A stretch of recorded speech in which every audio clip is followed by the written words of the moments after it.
آپ کا چہرہ کیوں اتنا اترا ہے؟ اتنے پریشان، بریک پہ بھی آپ کہہ رہے تھے ہائے ہائے.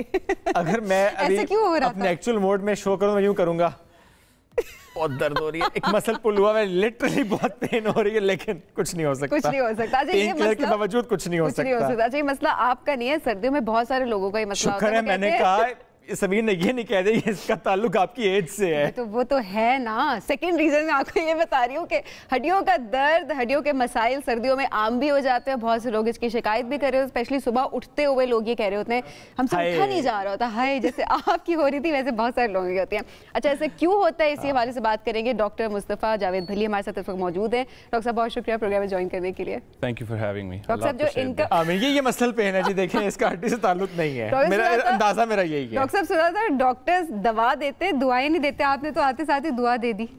بس دیکھیے دعا چلے گی، باقی پھر بعد میں کام چلے گا.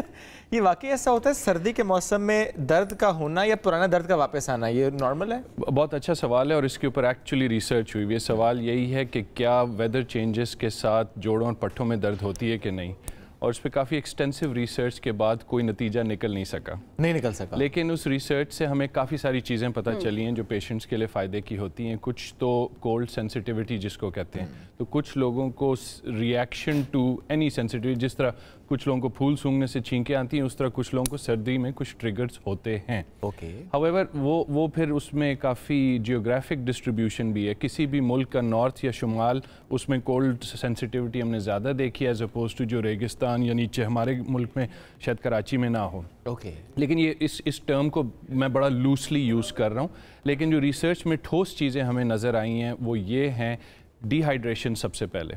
سردیوں میں سب سے زیادہ جو چیز ہوتی ہے کہ ہماری پانی کی انٹیک کم ہو جاتی ہے. ہیٹرز چل جاتے ہیں، یا جیسے ابھی ہم اس انوائرمنٹ میں بیٹھے ہیں جس میں بہت ساری لائٹیں ہیں اور ایک کنٹرولڈ انوائرمنٹ ہے، اس کی وجہ سے گوشت میں جب پانی کم ہوتا ہے تو وہ اکڑ جاتا ہے. تو ایک تو ڈی ہائیڈریشن. دوسری چیز ہمارے جو آپ کا ایج گروپ، آپ میرے سے چھوٹے ہیں پر ہم اگر اسی ایک ڈیکیڈ میں ایک دوسرے کو ملے ڈاکٹر صاحب آپ کو کیسے پتا؟ That is true. یعنی آپ 20 سے 30 سال کے لوگوں کی بات کر رہے ہیں. ٹھیک ہے، انڈرسٹینڈیبل جی. اس میں سب سے امپورٹنٹ ایکچولی اگر میں اسی کو لوں تو از اسٹریس، اور اسٹریس کے ساتھ لیک آف سلیپ. یہ دونوں چیزیں مل کے باڈی جو ہے رسپونڈ بیک کرتی ہے کہ بھائی میرے اندر کچھ چیز کی کمی ہے جس کی وجہ سے یا درد ہوتی ہے. کچھ لوگوں کو دردیں ظاہر ہوتی ہیں جس طرح آپ کو فیل ہو رہی ہیں. کچھ لوگ صبح اٹھتے ہیں تو ان کی انگلیاں ٹائٹ فیل ہو رہی ہوتی ہیں، ان کو پنڈلیوں میں درد ہو رہی ہوتی ہے. It is all related to the fact کہ ان کا اندر باڈی کا جو ایکو سسٹم ہے وہ ڈسٹرب ہوا. صرف اسٹریس سے جسم میں درد؟ اسٹریس دیکھیں، اسٹریس اگر بخار ہے کسی کو تو اس کا مطلب ہے کہ اس کو ایک فزیکل اسٹریس ہے. لیکن اگر مینٹل اسٹریس ہے یا سائیکولوجیکل اسٹریس ہے، وہ بھی جسم سے اسی طرح کیلوریز کھاتا ہے، اسی طرح باڈیز کو وہ فائٹ بیک. اس کے لیے تبھی ڈاکٹر کے پاس جائیں تو پہلا سوال یہی کرتے ہیں کوئی اسٹریس تو نہیں ہے؟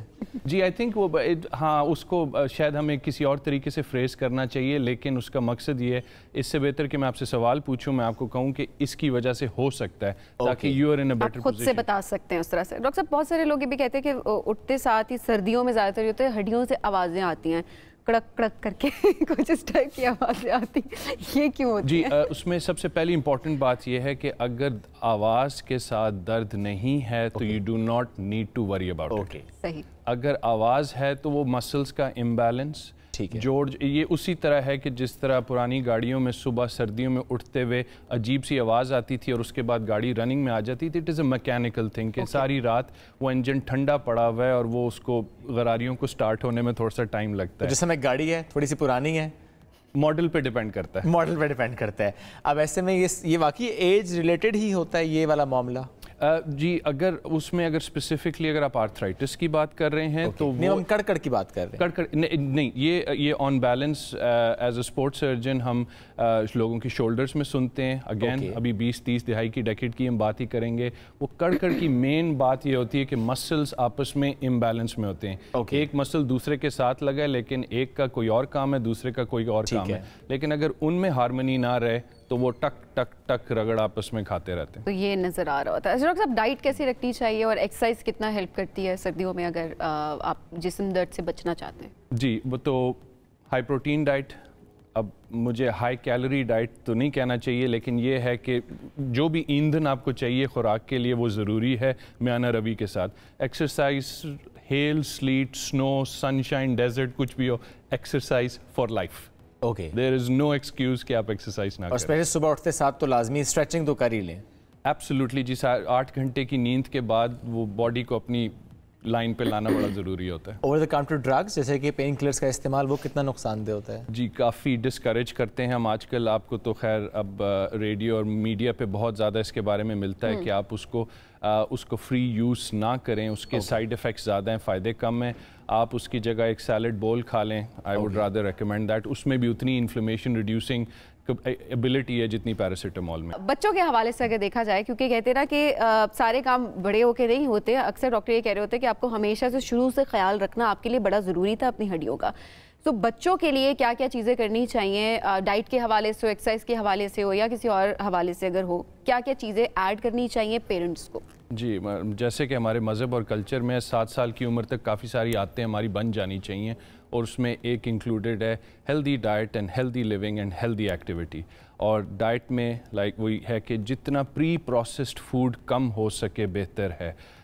Very easy for me to say, میری فیملی میں بھی اب سیریل لوگ کھاتے ہیں، لیکن آئی نو کہ اس کو سیریل از پری پروسیسڈ، بریڈ از پری پروسیسڈ. تو کوشش یہ ہے کہ اگر اس کا کوئی آرگینک آلٹرنیٹیو ہو سکے، امیون سسٹم کے لیے بہت بہتر ہے. میرے اپنے تینوں بچوں میں مجھے پتہ ہے جو آرگینک کھاتا ہے اس کا ہیلتھ کا کیا لیول ہے، جو برگر پیزے والے کا کیا حال ہے، کیا ہے. تو وہ امیون سسٹم کے اوپر بڑی ورکنگ ہوتی ہے، جو ہمیں بہت شروع سے ایک ایج سے ایٹ لیسٹ ان کو گائیڈ کرنا چاہیے. مے بی وہ شروع میں نہ کر سکیں، لیکن ایک دن سڈنلی اٹ کلکس اور they change into healthy eating. مجھے لگ رہا ہے آپ نے بہت برگر پیزے کھائے ہیں بچپن میں. نظر آ رہا ہے؟ ابھی پتہ تو چل رہا ہے. ہائے ہائے سے ڈاکٹر صاحب بہت شکریہ، یہ معاملہ کسی اور طرف کو لے کر جا رہی ہیں. انرجی، اچھی ڈائٹ اور ایکسرسائز، یہ ہے کلیہ جس میں آپ کو پھر درد ہوگی بھی نہیں، اور اگر ہے تو شاید واپس نہ آئے. اور ڈرگز اوور دا کاؤنٹر بالکل نہیں لینی.